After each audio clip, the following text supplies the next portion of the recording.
Yes, good evening, everybody. Thank you very much for joining us. I know pressure is on. I'm feeling it today. I've been given a whole stack of stuff today to do, but it's exciting times for us in Wales in terms of this new qualification. I can see that a lot of people in here, I hope that a lot of people in here have taken the opportunity to sign up for the digital technologies free CPD online with WJEC. So can you give me 2 seconds? Sorry, it'd be great if people could sign up for that opportunity with the WJC as much as possible, because it's free for one, which is great, but also the wealth of experience and knowledge from a range of teachers on there is going to be very useful for people. I know I was on the meeting last night, and you know, the people like Reece Richardson and a lot of kind of colleagues that I know through WJC contacts. They're providing this really good opportunity to meet up and discuss that qualification. So if you haven't already signed up for it, do it. So the meeting last night went really, really well. I was quite impressed by the way in which WJC have thought very carefully about this qualification. And I am myself definitely going to be starting in September. The biggest updates came and are still in negotiation actually with Game Maker Studios or Yo-Yo Studios and Adobe with regards to the software that schools can purchase if they wish to run the qualification, as well as the resources that are being provided by WJC in the first instance to support staff with their knowledge, skills and experiences in the qualification. Becky, have you got anything to add, or are you okay for them? Okay for the moments? No, it's fine. I think the only other thing to add is I don't know if anyone was interested in a quick A-level update. To say that it is still, the timeline is still fixed. It's still in progress. WJ are writing their spec from our criteria. And basically I spoke to Dean this morning just to confirm it all, and we should have a approved specification and sample assessment materials in time for September of this year, which will give a full 12 months lead-in time. And I think you forwarded on the information about Game Maker, which is the free license until July of this year, and also the Adobe should have all come through your local authority contact about ordering that. But I think otherwise that's kind of where we are with digital tech at the moment. Yeah, so the update from last time was the idea of Game Maker. From last night, someone was saying that Game Maker apparently are still in kind of negotiations with Welsh Government in terms of reducing the cost from £24 to get even further. They're still in negotiations. Hopefully that'll take place before we all start in September. But the Adobe package itself, I personally think it's not a bad offer. You know, you get to choose whether you want to do the animation or the game. You don't have to do just the game, so that gives you the option then for at least, some people were saying last night, to train up for a year before you maybe switch to gaming, depending on what your students or what you're looking at doing in the future.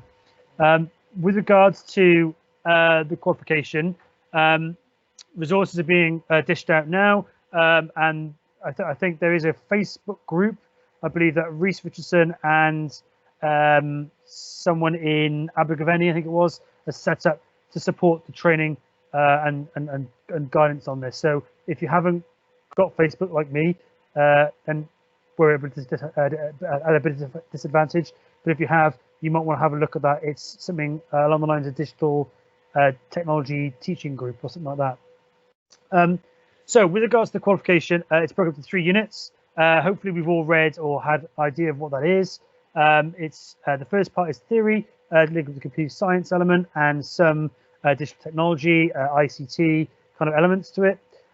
The discussion last night was quite positive from colleagues online about how the content seems to be kind of taken from some of the current GCSE ICT specification, the computer science specification, and also more modern elements like AI, for example, which are really interesting kind of units to take. The second and third components, then, or units, are going to be to do with coursework or NEA tasks. Sorry.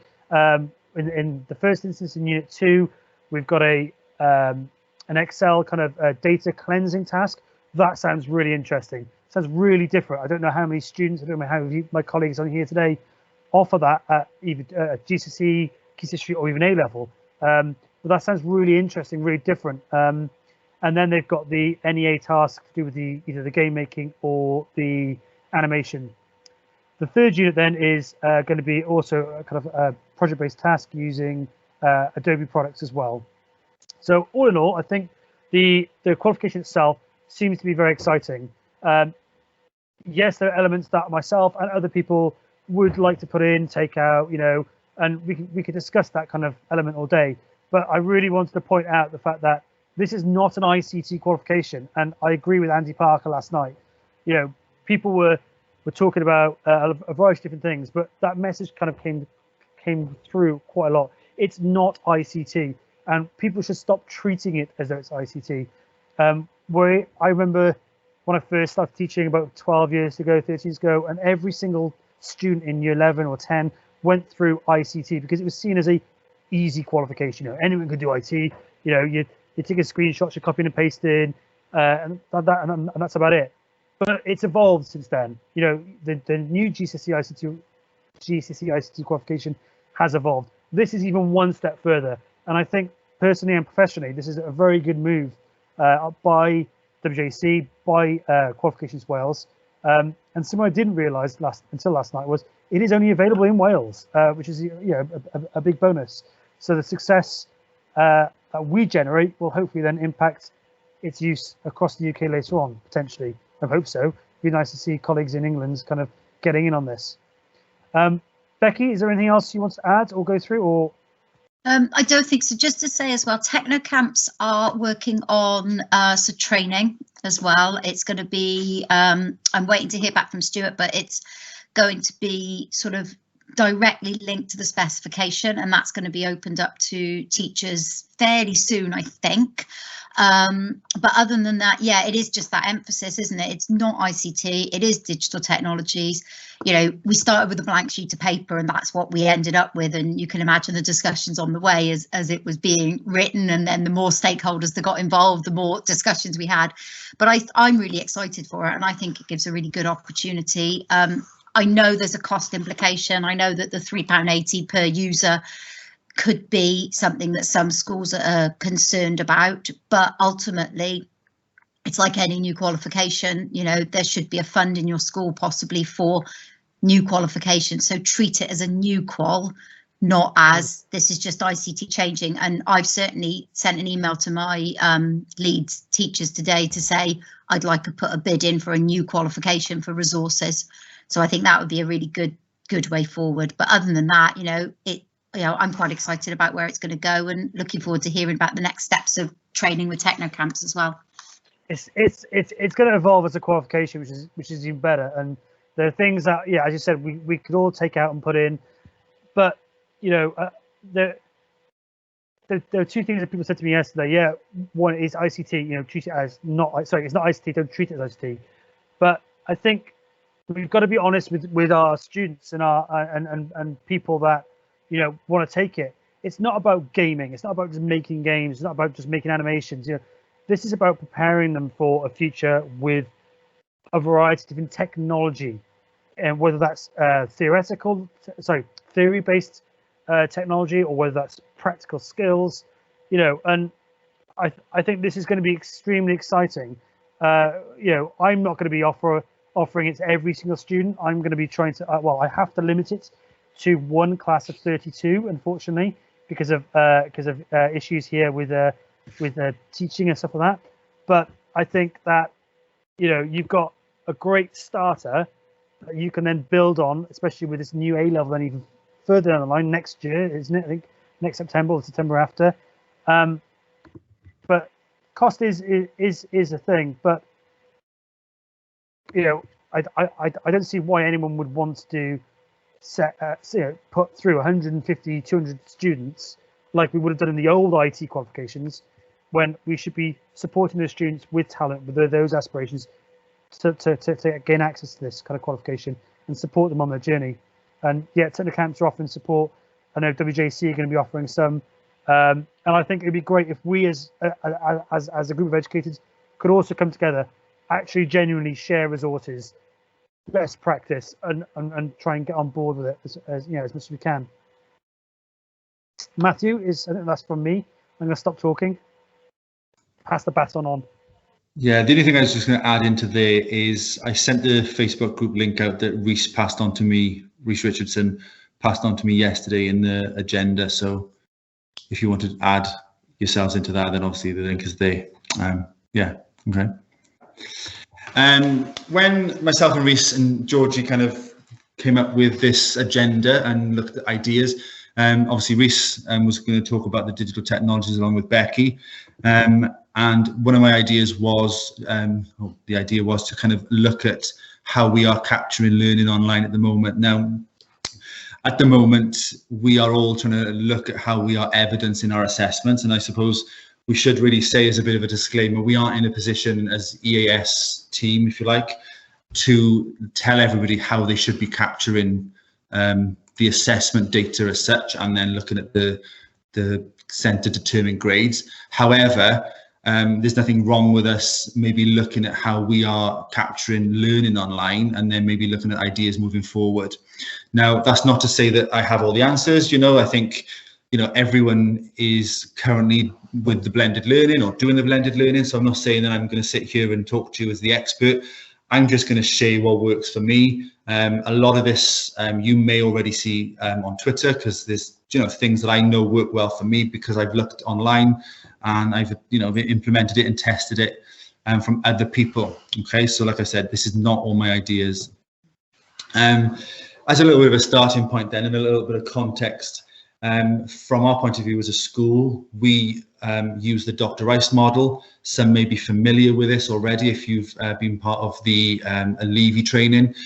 So deepening thinking, role modeling, impact, challenge and engagement. And obviously that's something that we still, even though we are, you know, working remotely at the moment, that's still something as a school we are implementing and doing our best to put into our online lessons, whether it be of a hybrid blended approach or whether it be live. Okay, and then as a faculty then, for myself and my team, we try to focus on the following areas. So making sure that it's the understanding, the retention, the application, and then the exam technique.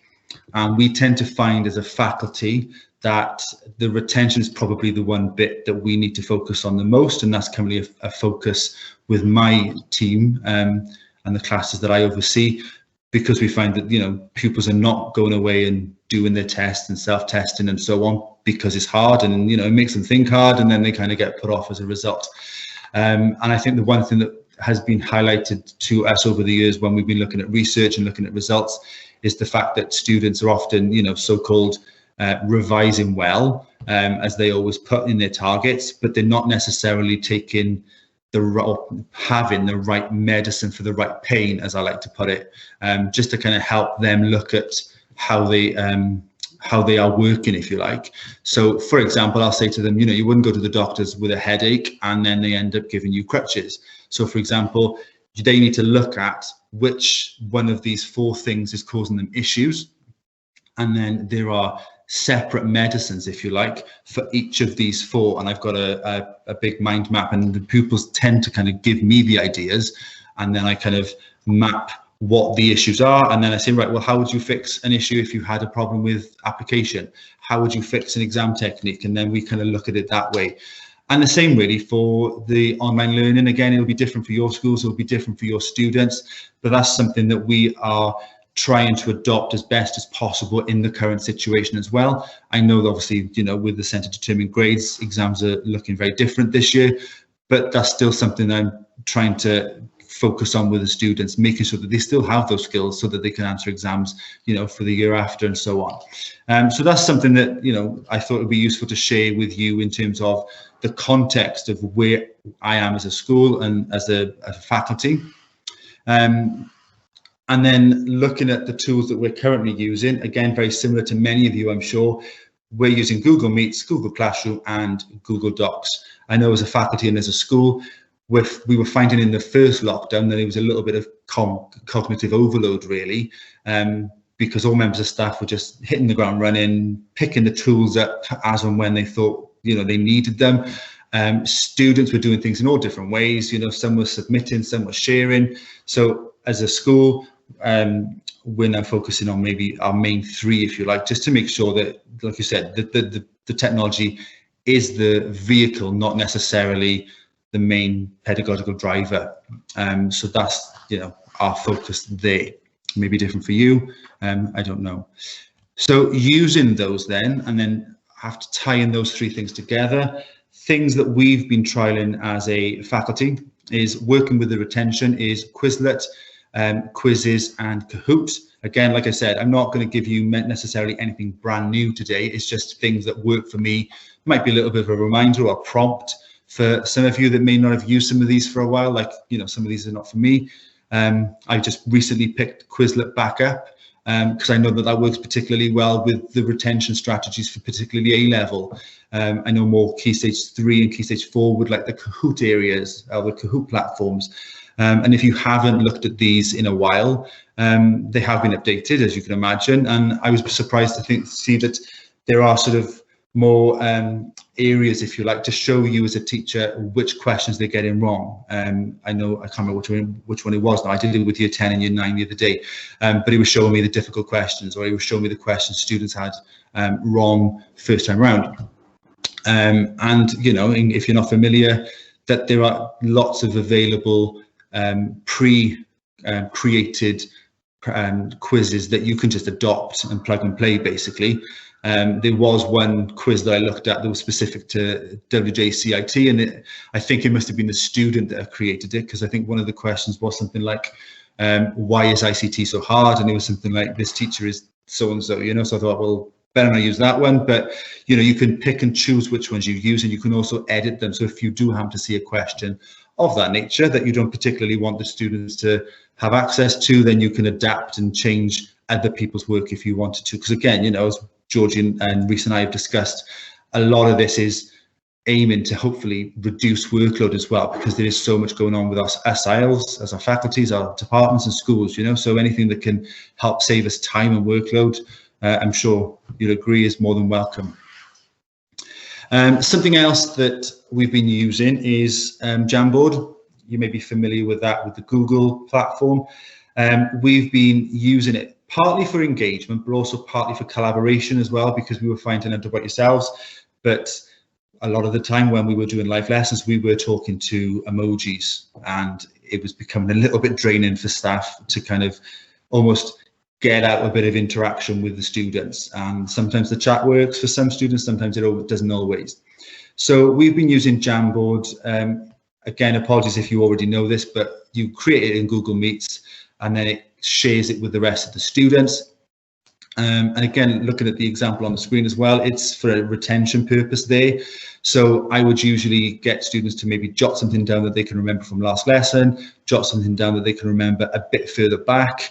And then from a collaborative point of view, the next steps that I sometimes take with this activity is say to the students, right, go and pick somebody else's post-it note and add to it, but add your name at the bottom, or go and have a look at another post-it note and, you know, make sure that no one else is on there to begin with, and maybe look at extending their answer further or saying why that answer is a good answer. So it's a good way to engage, and it's also good because you can see who is actually live with you, who's maybe logged into the live lesson and then kind of ghosted themselves, if you like, and gone off and done something else, so that you can see who is actually active within your lessons as well. And as I've said, there are plenty of free templates online if you want to Google them and have a look.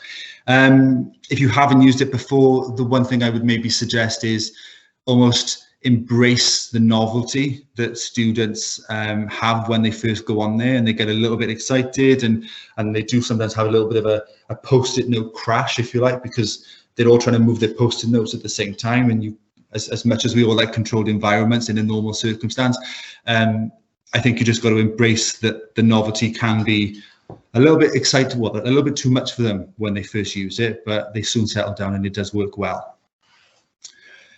Another thing that I have been trialing, and this, I think I've taken this from Matt Stone on Twitter. I'm not sure whether he or they is with us this afternoon, but something that they shared on Twitter and I've also used and it works really well is creating a starter activity using Google Slides. You allocate one person per slide, and then for this particular activity, again, this was A-level, I gave them 6 starter questions, which was in the pink box, and then the students had to type in the yellow box. And then if you zoom out and you use the thumbnail view, you'll be able to see each student. You'll be able to see, I mean, again, apologies, I know I may be preaching to the converted here or teaching you how to suck eggs if you like. But you'll be able to see where each person is. You can see what slide they're on. You can see if someone's jumped to another person's slide. You can see if someone's stopped typing. So it's, again, with the remote learning, I know we've lost that ability to see how students are working face to face. You know, sometimes you like to give the odd student the nudge in the right direction because they've stopped.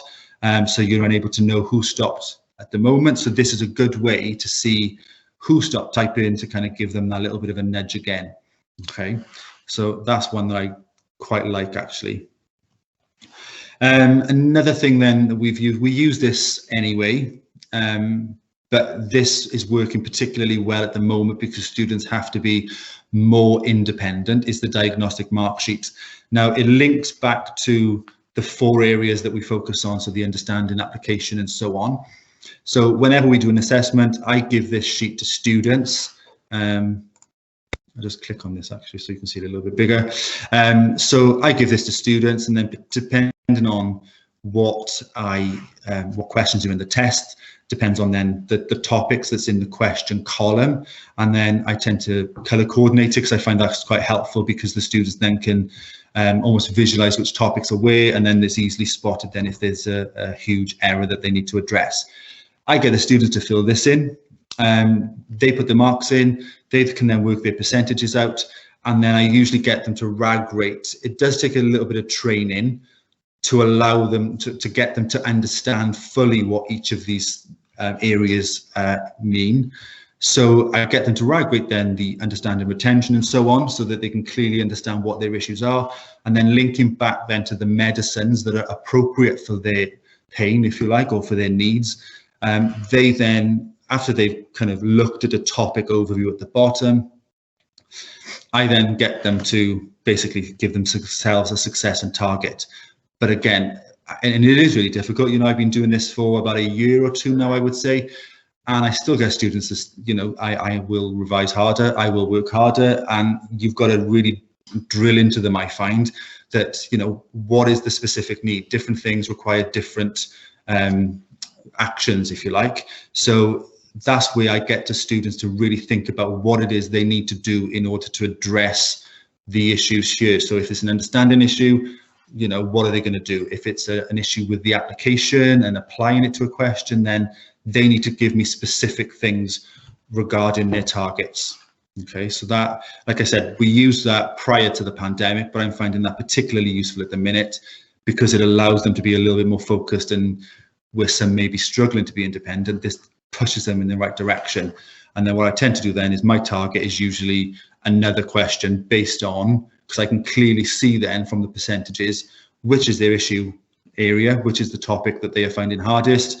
So I tend to get 3 questions in this case, and then just give them the question that was their weakest to maybe readdress. I may even sometimes, if there's time, get them to do or do their action in lessons and get them to do some kind of revision activity first before they readdress and answer another question, so they can see then the impact of the revision by answering another question. Okay, I'm sure that may, you know, be very similar to what we may already be doing elsewhere, but I thought that'd be useful to share because I know that works particularly well for what I do.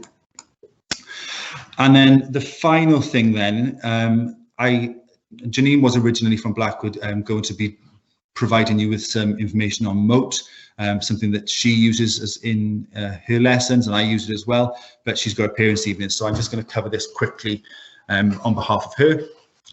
Moat, if you're not already familiar, It's a way of providing audio feedback. So in a way, you're leaving voicemail to the students using Google Classroom. Not sure about any other platforms, I'm afraid. You have to check that out. It is 90 seconds that you can record. And again, you know, providing feedback, we all know how to provide feedback, but you would just speak it instead.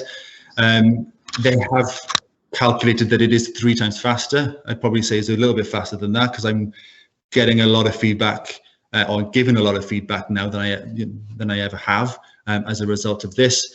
The only thing to be mindful of is after a while it will drop from 90 seconds to 30 seconds.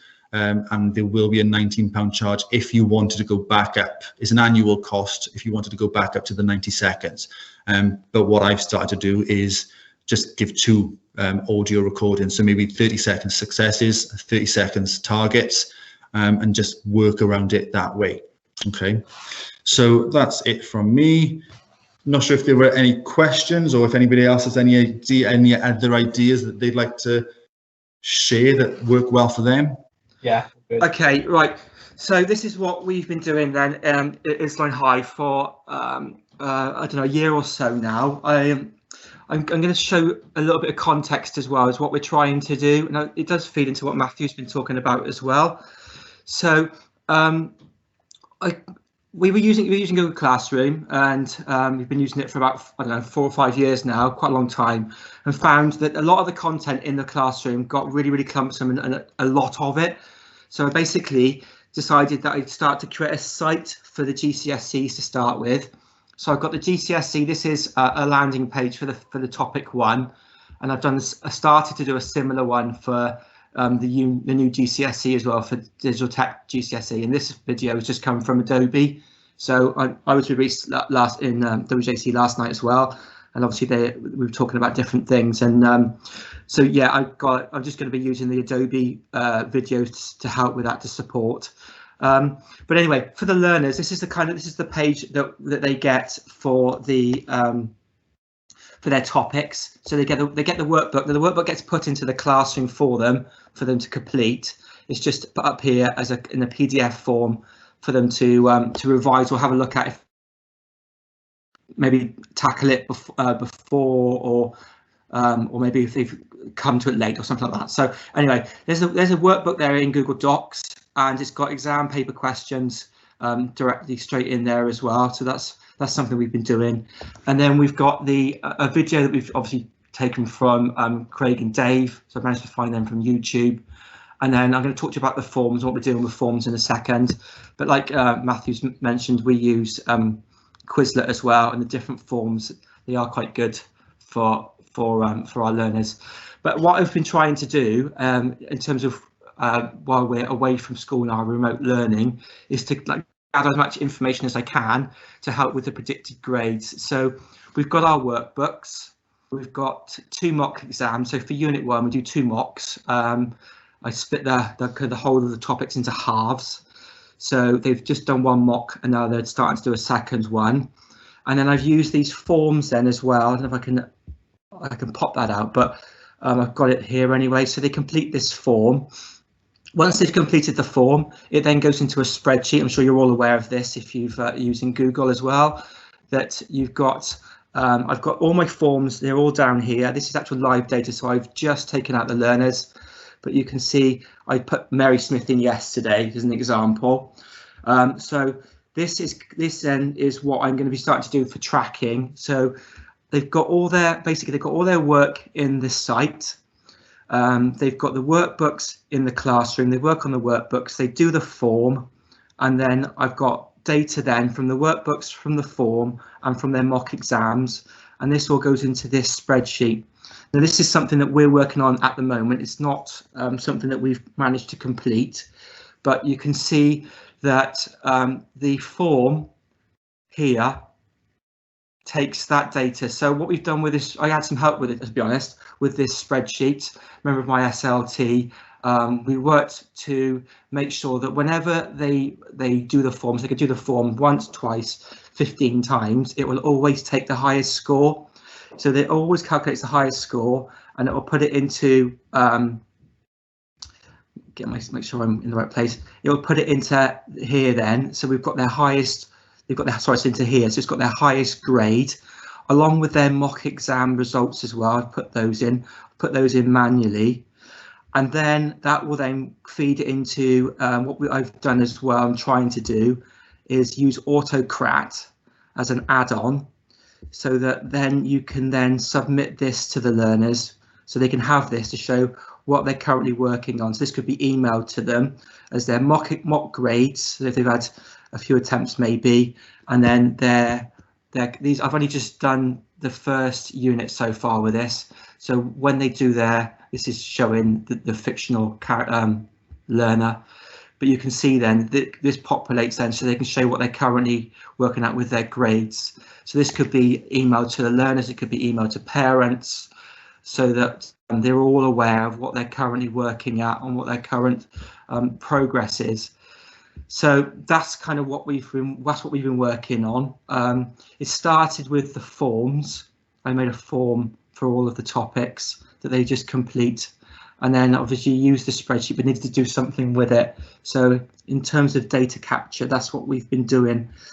The only problem I found is that this master sheet you have to use for the mail merge is going to become quite big, because obviously you've got the way that it works, you've got to put everything on one single like columns, so you can't put them anywhere else. You can't put it on separate sheets. It's got to come from here. So I suppose in a way it's similar but slightly different to what Matthew was talking about with his, but we've done it in a slightly different way. But we are using the site along with our classroom, and then obviously trying to collect all of our data as well. And Quizlet will collect the data for us as well. They can collect the Quizlets as many times as they want. So that's what we've been working on, and I'm going to be doing something similar with the digital tech as well. Started to write some workbooks for Unit 2. Don't know whether I've put them in here yet, but there's workbooks for Unit 2 I've done, and I've started looking at web page design, but just use the videos for now, and then obviously we're going to start then.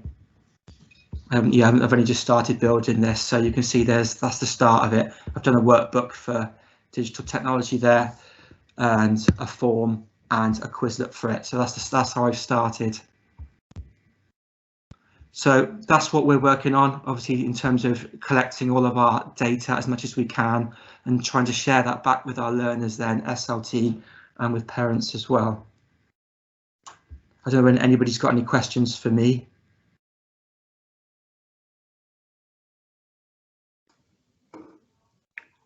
Looks good, thanks, Russ.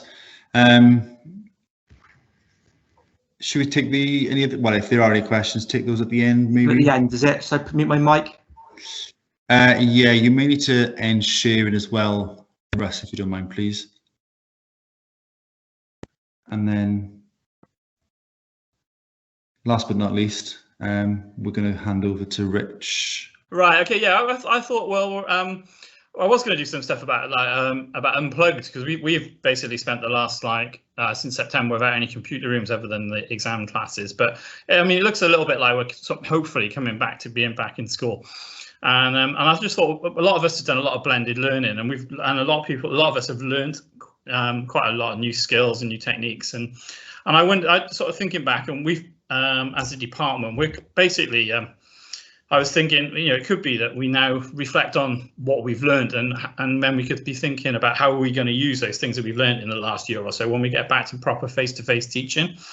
And what I was thinking as a department, there's 3 of us in our department, and we've really had this kind of shared vision for the last quite a few years, actually, about trying to introduce blended content as much as possible into our lessons. And obviously being ICT and computer science teachers, we're really lucky in that we've got access to most of the technology we need in every lesson in order to make some of this blended learning work. And as a department as well, I mean, it can be quite, one of the cons I'll talk about later, it's quite onerous developing the resources, but actually, we're a really good department at creating and sharing ideas and pedagogy and resources. So it actually hasn't been that onerous to a certain extent.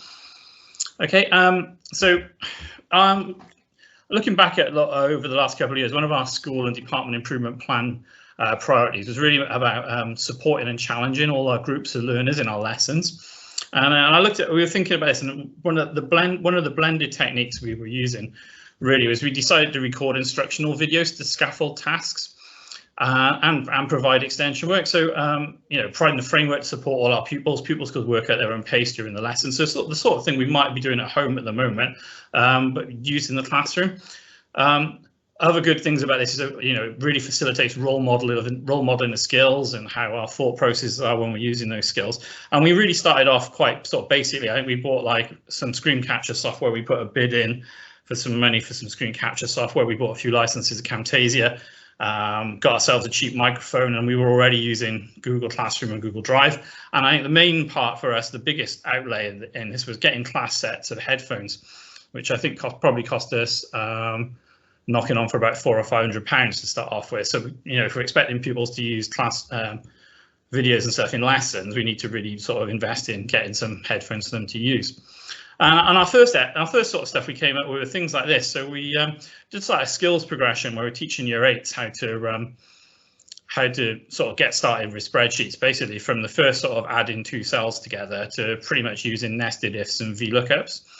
And so you've got on the right hand side, you've got the kind of Google Sheet spreadsheet where we could monitor their progress and see how they were doing and give them feedback. But on the left hand side, then we've got a playlist of videos in Google Classroom that supported them through each of the challenges.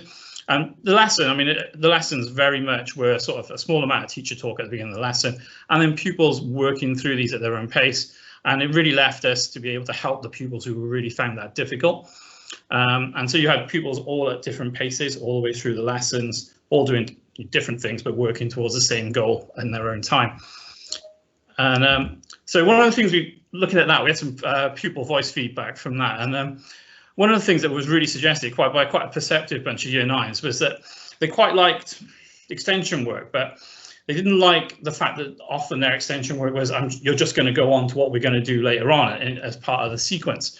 They wanted to do stuff that was related to the topic, and they could come back to the sequence at the beginning of the next lesson. So the sort of thing we did then, sorry, this one's one of those, I don't know if anybody else has noticed, but print screens in Google seem to look great, and then when you present them, the quality seems to get compressed or something. And so we were looking at challenging pupils and how we give them a choice in their direction. So again, looking at creating some videos using Camtasia and Screencastify, we basically recorded, we've got a little sort of library of videos. So if you're making a presentation, we recorded some videos so that they could make logos in Paint, sort of like some of the sort of really simple GCSE skills, make a home button in Paint, create a little GIF in Adobe Fireworks, create a more complicated GIF in Adobe Fireworks. So for our sort of choice and challenge, which was a school improvement priority, we ended up sort of giving pupils like, here we are, here's a list of videos, you finish the main part of the lesson, the main task for the lesson, pick one of these, do the one you want, which one you're interested in, and you can go off and do that to add to your presentation. Okay, so then looking at modeling, so we were then thinking, as we were going through this from a sort of a quality modeling, which is at the moment is a school improvement plan sort of priority, and role modeling, as we looked at how could we use blended techniques to role model thought processes, role model skills. So and what we've done, we've sort of gone away and looked at, as well as using screen capture software, but actually getting some video capture using like these 3 are done with a mobile phone and a stand, and then sort of edited. And I've got one there where, so these are just screen grabs from videos, sort of connecting microbits up together, how to connect them up. Like I've got one there about answering spreadsheet questions from the GCSE ICT Unit 1 paper. And then we'll teach a bit of maths this year. So we've got sort of some Year 7 maths, how to find percentages of numbers, or percentage increases and percentage decreases. So these basically recorded with a phone stand, a whiteboard and a whiteboard pen, and sort of stuck over the top when you record it. Okay, so I was just thinking, maybe some of the things that we're using in blended learning at the moment, we can bring back into the classroom when we get back into the classroom. Okay, just sort of hardware and you might be interested in sort of hardware and software we've been trying to use. So Camtasia, we've bought Screencastify. We're lucky enough to get the Screencastify Unlimited. Our school sunk a lot, quite a bit of money into getting that sort of this time last year. iMovie, we're looking at, I'm trying, I've got my own copy of Premiere and After Effects and Animate, and I'm sort of looking to try and do the video editing and the titles and stuff for the blended learning videos in Premiere and After Effects to upskill me ready for September. All three of us have got YouTube channels, which actually we find a little bit more efficient to upload the videos on, and then we use, there are other ways we can use to record webinars with Meet or Teams. Obviously you need a VLE, we use Google Classroom. Phone and iPad camera apps are really useful to film stuff. Microphones, we've got obviously built-in microphones and webcams in our school laptops, which are useful. We bought some external microphones, tripods, whiteboards, and then obviously the thing you need in order to get the pupils to use these resources in lessons is some headphones that they've got there. Okay, and then finally, just to finish us off, what we've found have been the sort of pros and cons, and a couple of things that we've found as we've been going through this over the last sort of few years. Definitely we find that engagement, focus, and behavior improved in lessons because people just stuck with a pair of headphones on, getting on with their work. Okay, I think in many ways the higher quality modeling prepared that you see leads to higher quality outcomes. Less teacher talk, and in fact I think the pupils who need the most help get the most help in these lessons because there's less focus on us talking to everybody, and we can really target the pupils who need the help. It kind of, I suppose the blended approach kind of fits into the spirit of the new curriculum for Wales, makes our learners a little bit more independent and resilient, and we've got a great library of resources now, not between the three of us, which are usable by staff and pupils as well. Like I said, it can be time consuming, but if there's a few of you doing it, it takes the edge off that. And also, some pupils do find this a little bit challenging to start with. I don't think they like it. I mean, quite often they come around to it. And if you are going to go down that route that we've been doing, we've found keep the video short, a few minutes, 5-6 minutes maximum, to keep the learning chunked. And if you're recording with a phone, get a stand or a tripod. And if you're in a lesson, speakers, if you're in a lesson, try and use tone and body language to help people get engaged. Right, that's me done, I'm afraid. So thank you very much. Thank you very much for that, Rich, and obviously to Russ as well. I don't think I said thank you then at the end of yours. That was really useful, thank you. Georgie, that's the last part of the agenda. I don't know if you want to start recording, or maybe Dave stop recording, and then we can